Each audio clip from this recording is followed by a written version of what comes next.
Welcome back to Let's Play Darkest Dungeon. I'm your host, Timepants, and today we are joining the action in media res here, and I hope you will forgive me for that, but I just wanted to sort of get back to the portion of the dungeon where we actually left off.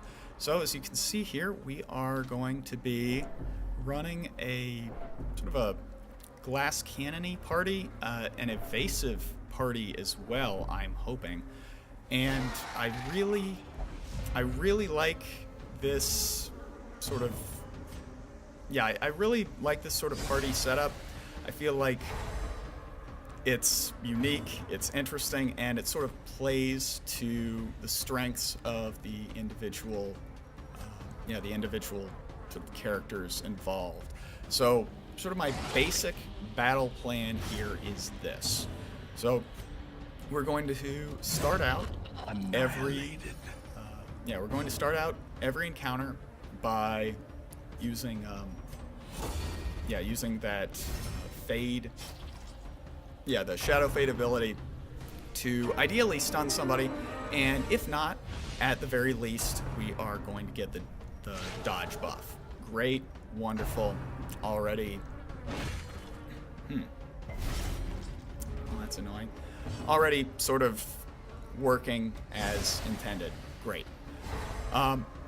We are slowly going to work our way back into the rotation, or back into the party ranks with shadow fade until we're in a position where we can lunge. So we're going to get a couple of stuns, then we're going to lunge, get big damage. Meanwhile, we have Be a Man, our highwayman, who is going to be sort of our primary damage dealer. Now, one of the things that we're going to be especially interested in doing with him is getting him back into a position where he can do duelist advance. Hopefully get some big riposte damage, and this is sort of where a lot of the party synergy, I'm hoping, is going to come into play. Specifically, we're going to have Be a Man use his duelist advance, and then we're going to have our antiquarian hide behind him. So we sort of double our the likelihood of getting that riposte. We protect our antiquarian, and we buff up the dodge chance on our highwayman.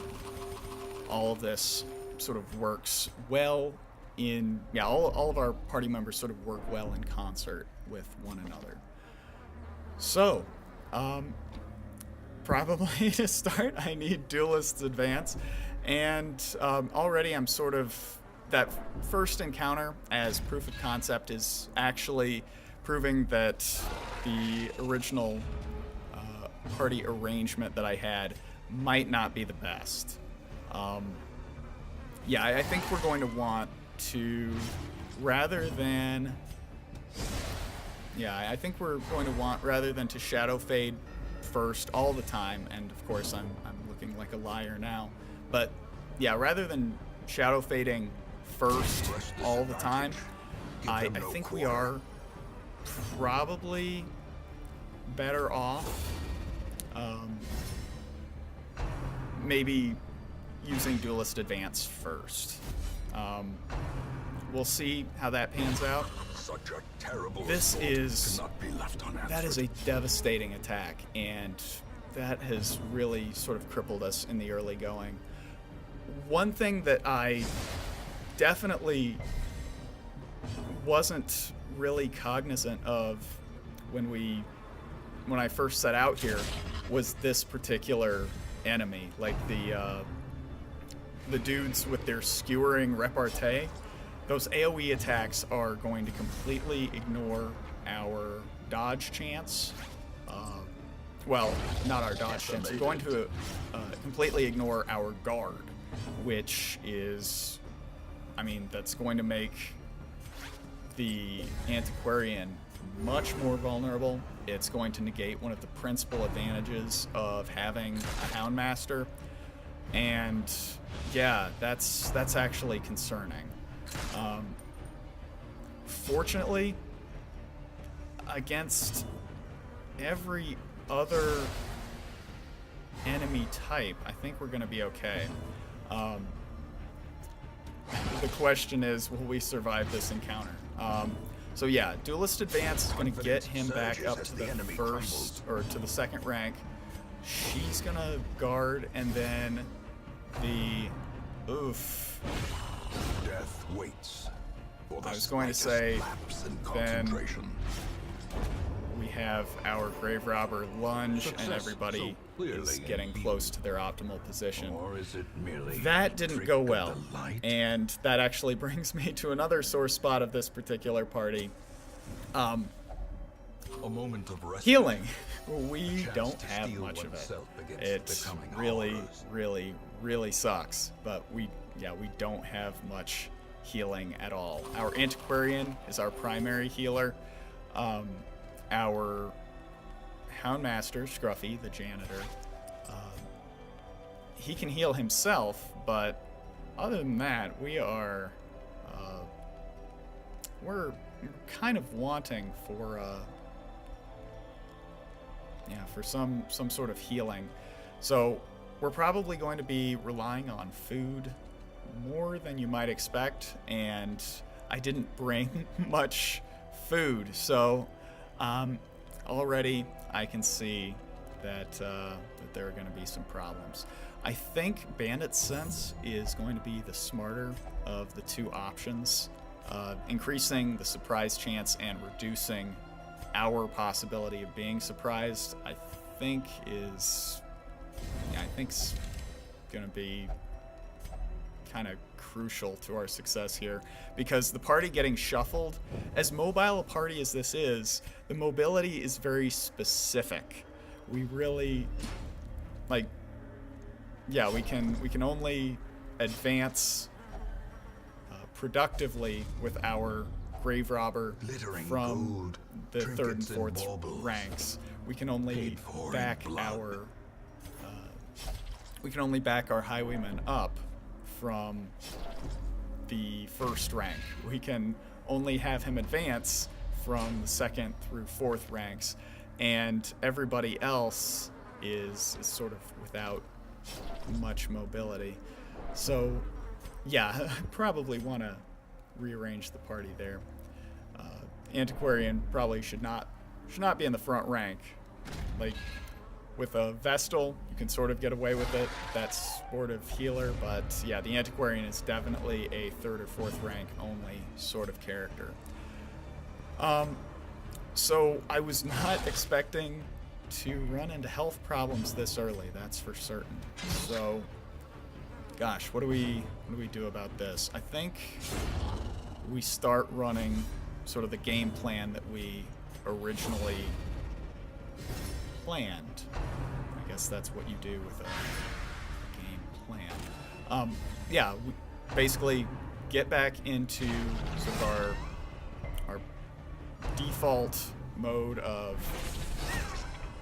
build up dodge, and sort of exploit the hell out of riposte to sort of maximize the Highwayman's damage output. Now that said, I am seeing another problem already with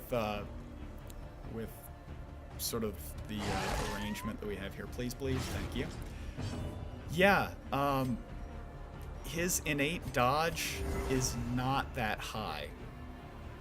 It's actually pretty poor. Is this stress? Oh my god. It is. The crit's nice, but oh shit, horror is really bad.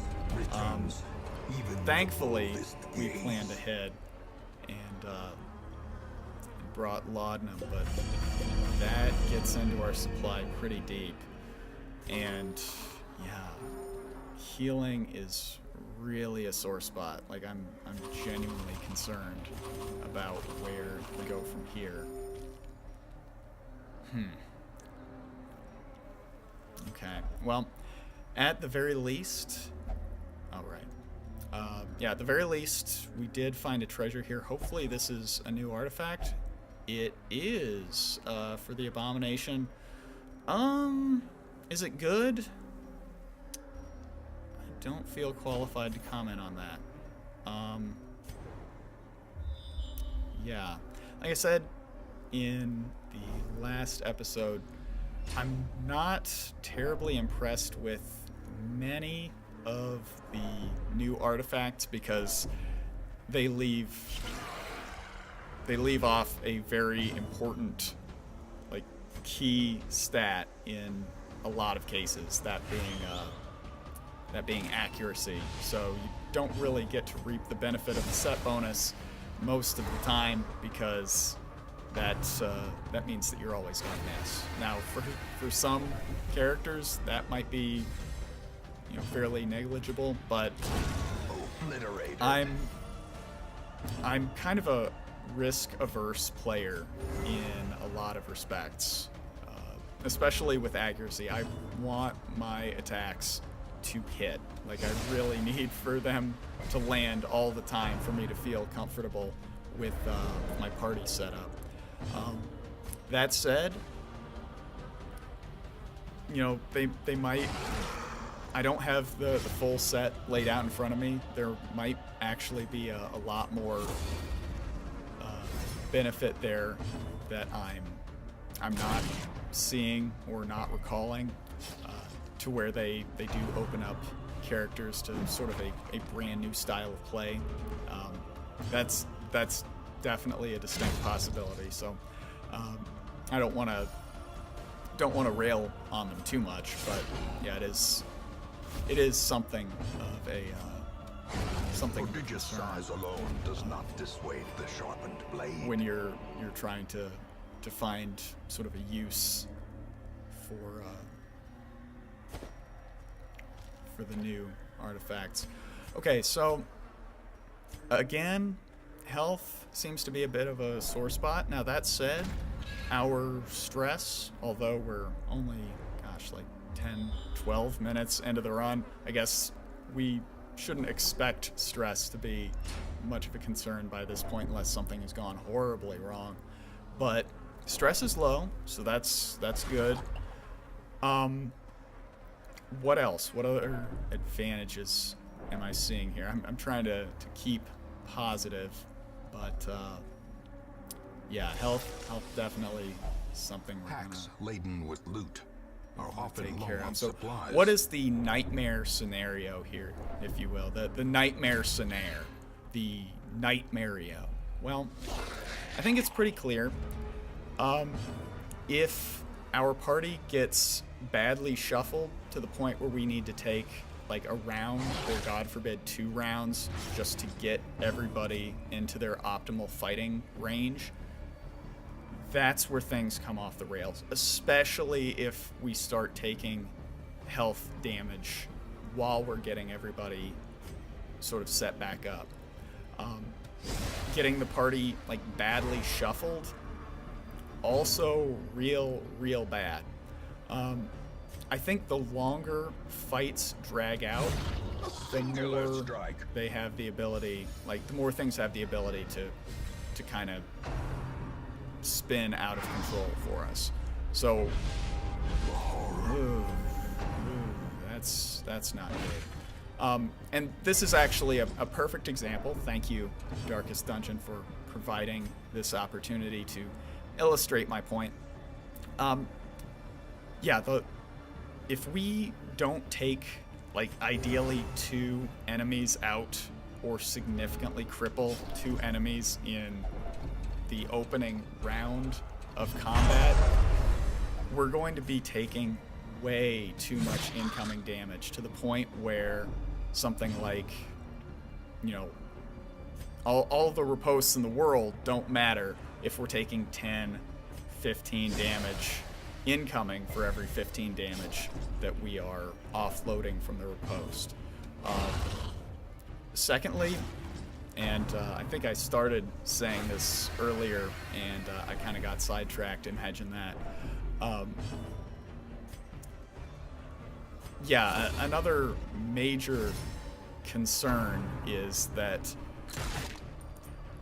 my Highwayman's dodge, like innate dodge plus dodge from equipment and quirks and all that, not very good. Like, not very good in the least.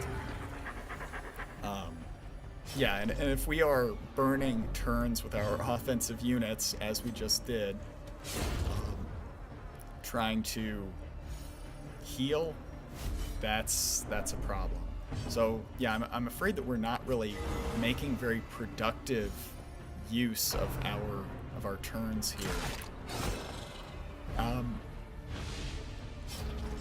And yeah, now we find ourselves sort of forced into this uncomfortable position where we have to put the antiquarian in the front row. Now, fortunately, we got the stun, so it wasn't that bad.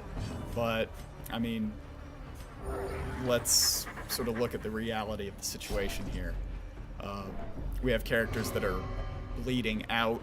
We have our antiquarian now in a very high stress state. Yeah, this is looking ugly. This is looking like sort of a train wreck in the making here. And I don't know, like, do we start considering a retreat? It's not out of the question, honestly. Yeah, this is bad. Yeah, health is at a real premium right now.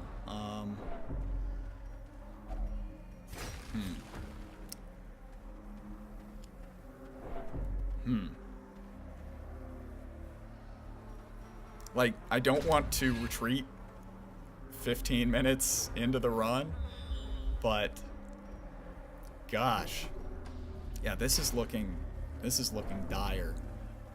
Okay, now this is an opportunity for us to get some, get a camping log here. If only treasure could staunch the flow. And yeah, now I'm seeing that we actually already have one. Maybe, oof. Okay, thankfully we got the surprise, but maybe, yeah, I think at this point, an emergency camp is sort of what the doctor ordered. So yeah, let's try and just wipe this combat out as quickly as possible. And no real good options here. Yeah, let's try and wipe this combat out as quickly as possible. Let's get into the next room and camp. Okay, so we have a battle plan. All we need to do now is basically just make sure that nobody dies. Death's Door would be a really, really bad place for us to be in right now. Please dodge. Thank you. And that does bypass the... Ouch. Oh, shit. Oh, shit. Teetering on the brink, facing the Oh, abyss. shit. Okay, I was going to say Riposte does bypass the guard, which is good. Like, oh, God. I kind of want... Oh my God, I took the Houndmaster's guard ability off. Oh shit. Well, that's bad. Oh fuck. Oh, that sucks. Okay. So we need something to get off Death's Door like nowish, which we can't do for both characters. Oh, that's bad. Yeah, basically we just have to get out of this fight as quickly as possible. Okay, yeah, I think we just need to do what we can here and just, yeah, try and reel off as much damage as possible. Oh, yeah. Alright. That was... actually okay. Now we want to use a minimal amount of healing resources here because we're going to get a lot more efficiency out of our camping if we do it in the room here. So let's you know what? This is gonna make me look terrible, but I'm gonna just go ahead and say it anyway. I actually did not. The thought did not even cross my mind that we could potentially have combat in this room. Like straight up, I didn't even think of that. Oh boy. Yeah, this is bad. Especially, yeah, that Chevalier in the 4th rank scares the bejesus out of me. This is bad. Oh, yeah, this is terrible. Fortunately, our antiquarian should be well protected. Yeah, that's my concern though. Is be a man is not at all. Now we do have a bandage, but he has to survive long enough to actually use it on himself. Hopefully the antiquarian will get a turn before be a man. Hopefully, like, okay. At least we get to use the bandage. That's good. PBS. Okay. That's good. We need to heal right now. Okay. I think we're gonna make it through. Okay, yeah, I think we're gonna make it through combat all right. I don't really see too much trouble unless the Chevalier gets an attack before, like, well, gets an attack before we're able to heal up. So, yeah, let's use this in anticipation of maybe... More dust, more ashes, more disappointment. Well, be a man. I'm sorry things turned out that way. Our antiquarian apparently was not quick enough on the draw to save you, but you know what? That's so too will when it comes down to it. That was on me. I should have used like more food out of combat before opening the door. That was really stupid. Well, we found the boss. Thank heaven for small favors. I think we gotta get out of here. That was crushing. I mean, losing a level 6 character always sucks, but to lose it like that, where it was so avoidable, whoopsie daisy. Yeah, that one's on me, and I'm very sorry. Well, let's see here. How are we doing? Probably doesn't matter. So we need to fine-tune that party. I think it's a good party. Huh. Well, you know, the greatest treasure it all comes back in the end, right? My life is like Seinfeld's, except not rich and successful, but it's all about breaking even. And so there we go. We have not Renauld back. You remember him? Oh my God, it's been a while. Well, thank you very much for watching. I'll see you next time. Bye.